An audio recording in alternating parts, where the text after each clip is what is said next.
মা একদিন বাড়ি ফিরে আসবেন বলে মার ঘটি বাটি, দুজোড়া চটি, বিছানার চাদর, লেপ কাঁথা, ডালের ঘুটনি, হাতা, কটি কাপড়, কটি চুড়ি দুল, চিরুনিখানি, অতি আটকা চুল, ফুল ফলের ছবি মার আঁকা, যেখানে যা কিছু ছিল তেমন করেই রাখা।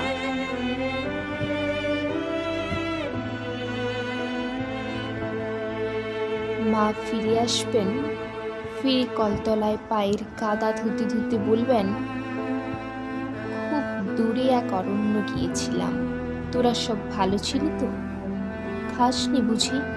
আহা, মুখটা কেন শুকনো লাগছে এত? বাঘ ভালুকের গল্প শোনাতে শোনাতে মা আমাদের খাওয়াবেন রাতে। অনেকদিন পর মাও খাবেন মাছের ঝোল মেখে ভাত।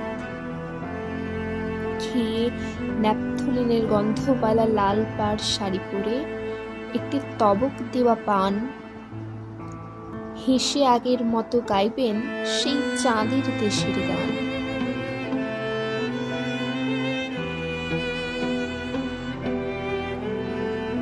একদিন ফিরে আসবেন মা, ফিরে আসবেন বলে আমি ঘর ছেড়ে দুপা কোথাও বেরোই না। জানালায় এসে বসে দু একটি পাখি, ওরাও জানে মা ফিরবেন। বিকেলের দুঃখী হাওয়া, আকাশের সব কটা নক্ষত্র জানে, আমি জানি